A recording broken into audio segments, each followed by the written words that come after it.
வந்து உபயோகப்படுத்துறதுக்காக நம்ம பேட்டரிஸ் வந்து பயன்படுத்துவோம். அது உள்ள இருந்து நம்மளுக்கு வந்து கரண்ட் வந்து ஜென்ரேட் ஆகும் இல்லையா? சரி, இப்போ நம்ம பேட்டரியே பயன்படுத்தாம இந்த பழங்களையே வந்து ஒரு பேட்டரி மாதிரி நம்ம செய்ய போறோம். பேட்டரியில இருந்து எப்படி நம்மளுக்கு கரண்ட் கிடைக்குமோ அதே மாதிரி இந்த பழத்துல இருந்து நம்ம கரண்ட் எடுக்க போறோம். சரியா? எடுத்து நான் இங்க ஒரு எல்இடி பல்ப் வச்சிருக்கேன், அதை வந்து நம்ம எரிய வைக்க போறோம். சரியா?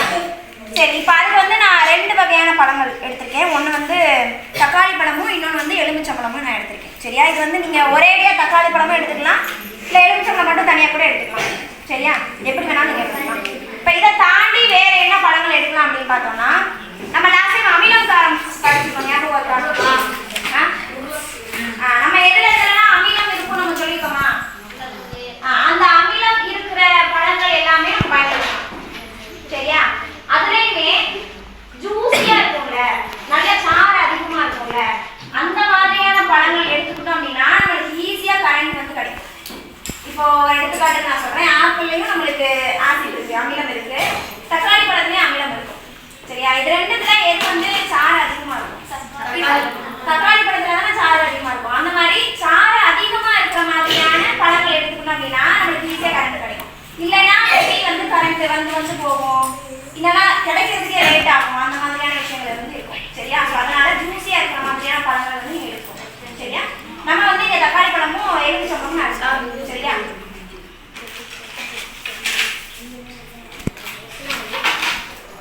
இந்த பழத்துல நம்ம என்ன செய்ய போறோம் அப்படின்னா, நான் வந்து இங்க 2 வகையான தகடு வச்சிருக்கேன். இது வந்து காப்பர் தகடு, தெரியுங்களா? காப்பர்னு சொல்லுவோம், இல்லைன்னா தாமிரம்னு சொல்லுவோம், செம்புன்னு சொல்லுவோம். செம்புன்னு சொன்னா தெரியுமா எல்லாருக்குமே? நீங்க எல்லாருமே பார்த்துருப்பீங்க. இது வந்து அந்த தகடு, காப்பர் தகடு. சரியா? இது வந்து துத்தநாக தகடுன்னு சொல்லுவோம், இங்கிலீஷ்ல ஜிங்க்னு சொல்லுவோம். 8th தெரிஞ்சிருக்கும்னு நினைக்கிறேன். துத்தநாகம் படிச்சிருக்கீங்களா?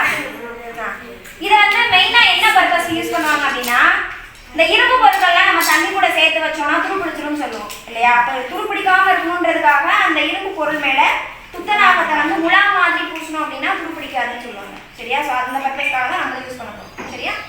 இது வந்து என்ன பிளேட்டு? காப்பர், இது துத்தநாகம். இந்த மாதிரி 2 வகையான தகடுகள் வந்து நம்ம எடுத்துக்கோம். சரியா? இதை வந்து நம்ம வச்சிருக்கிற பழத்துல வந்து உள்ளக வந்து சொருகி வைக்க போறோம். சரியா? இப்போ ஒரு பழம் எடுத்துக்கிட்டோம் அப்படின்னா அதுல ஒரு சைடு இந்த மாதிரி காப்பர் தகடு நம்மளால எந்த அளவுக்கு உள்ள காமிக்க முடியுமோ அந்த அளவுக்கு உள்ள காமிக்க வச்சிடலாம். நம்ம இந்த தகடு வச்சிருக்கிறதுல ஆப்போசிட் சைடு இன்னொரு தகடை வந்து நம்ம வைக்க போறோம்.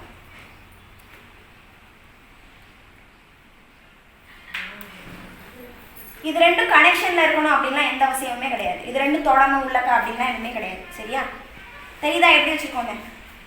ஒரு படத்துல ஒரு பக்கம் காப்பர் தகடு, இன்னொரு பக்கம் துத்தநாக தகடு. இதே மாதிரி இருக்கிற எல்லா படத்துலையுமே நம்ம வைக்க போறோம். சரியா?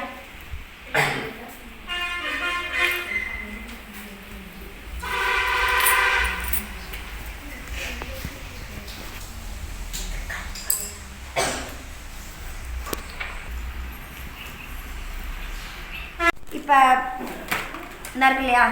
பேட்டரி எல்லாருமே தெரியும். இந்த பேட்டரியில் முன்னாடி 2 விஷயம் இருக்குல்ல, இது என்னது விஷயம்? ஓப்பன் பண்ணி பார்த்துருக்கீங்களா? இதை இதுக்குள்ள என்ன இருக்கும்? கருப்பாக இருக்கும் இல்லையா? அதில் வந்து நிறைய வேதிப்பொருட்கள் வந்து கலந்து வச்சுருப்பாங்க. காப்பர் அந்த மாதிரியான நிறைய பொருட்கள் வந்து உள்ளே கலந்து வச்சுருப்பாங்க. சரிங்களா? ஸோ இந்த 3 விஷயம் தான் ஒரு பேட்டரிக்கு வந்து ரொம்ப முக்கியம் கரண்ட் கிடைக்கிறதுக்கு. ப்ளஸ்ஸை நம்ம என்ன சொல்லுவோம்? நேர்மின் வாங்கி சொல்லுவோமா? மைனஸை எதிர்மின் வாங்கி சொல்லுவோமா? உள்ள இருக்கிற பொருள் நம்ம என்ன சொல்லுவோம்னா மின் பகுதின்னு சொல்லுவோம். சரிங்களா? இந்த 3 விஷயம் தான் கரண்ட் நம்ம ஜென்ரேட் பண்றதுக்கு முக்கியமான விஷயம். சரியா?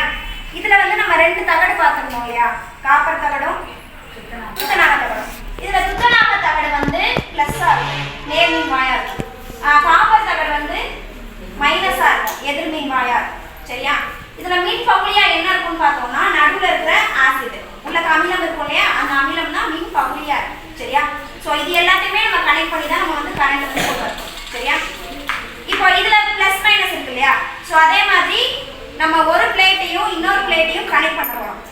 சாரி, ஒரு பழத்தையும் இன்னொரு பழத்தையும் கனெக்ட் பண்ண போறோம். அப்படி பண்ணும்போது பிளஸும் மைனஸையும் தான் நம்ம கனெக்ட் பண்ண முடியும். இப்போ இந்த பக்கம் என்ன தகடு இருக்கு? அது பிளஸ் தான் மைனஸ் தான். இது கூட நம்ம என்ன கனெக்ட் பண்ணணும்? மைனஸ்ன்றது என்ன தகடு? காப்பர். இந்த துத்தநாக தகடு கூட அடுத்த படத்துல இருக்கிற காப்பர் தகடை நம்ம கனெக்ட் பண்ண போறோம். சரியா? கனெக்ட் பண்ணி நான் இங்க ஒரு கிளிப்பு வச்சிருக்கேன். இந்த மாதிரி கிளிப்பை வந்து நான் கிளிப் போட்டுருக்கேன். தெரியுதா? இந்த மாதிரி நம்ம வச்சிருக்கோம். இதே மாதிரி அடுத்தடுத்து இருக்கிற பழத்தை நம்ம கனெக்ட் பண்ண போறோம். சரியா? பழத்தையும் கனெக்ட் பண்ணிட்டோம். இப்போ இந்த 4 பழத்துக்கும் 2 சைடு கார்னர்ல தகடு எக்ஸ்ட்ரா இருக்கா, நீக்கிட்டு இருக்கா? ஸோ அதையும் சும்மா விட வேணாம்னு நம்ம ஒரு பழத்தை வந்து எக்ஸ்ட்ரா சொல்லிக்கலாம்.